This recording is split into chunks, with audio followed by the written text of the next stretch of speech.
வருஷம் ட்ரை பண்ணேடா, இன்னுமாடா உன்னால முடிக்க முடியல. உங்க அப்பா சொல்லலாம், நீ இந்த 4 வருஷம் வேலை பார்த்திருந்தா உருப்பிட்டிருப்பேன்னு. உங்களுக்கு மட்டும்தான் உங்களை பத்தி தெரியும் எந்த இடத்தை தொடக்கூடிய சக்தி எனக்கு இருக்கிறது என்று.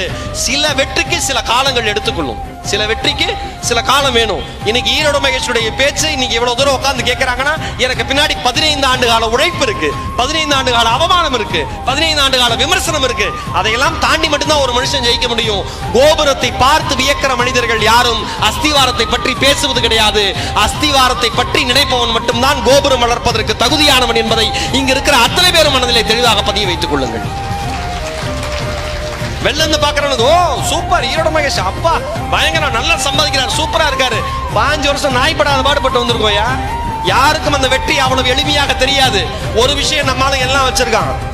அவன் படிச்சு, அவன் ஜெயிச்சு, அவன் உழைச்சு, அவன் வாழ்க்கையில சக்சஸ் ஆயிட்டானா அதுக்கு பேர் உழைப்பு. அவன் கஷ்டப்படுறான், அவன் படிக்கிறான், அவன் அசிங்கப்படுறான், அவன் ஜெயிச்சிட்டானா கஷ்டப்பட்டு உழைச்சு ஜெயிச்சேம்மா. இதே பக்கத்துல இருக்கிறவன் அதே பண்ணானா எல்லாம் அதிர்ஷ்டம், கம்ப்ளீட்டா அதிர்ஷ்டம். பாருங்க எவ்வளவு நாள் வருவான்னு பாருங்கம்மா. வீடு கிரகப்பிரவேசத்துக்கு ஒருத்தனை கூப்பிட்டுருக்கேன். அவன் சொல்றான், பில்டிங் ஸ்ட்ராங்கா இருக்கான்னு பாத்தீங்களாங்க. கூப்பிட்ட முதல் நாள் எவ்வளவு எண்ணத்துடைய மனிதரை நான் கூப்பிட்டுருக்கேன் பாருங்க. நான் சொன்னேன், அதுக்கு இங்க மட்டும் நிக்காதீங்க சார், எப்ப வேணா கல்லூடு உண்ணேன்.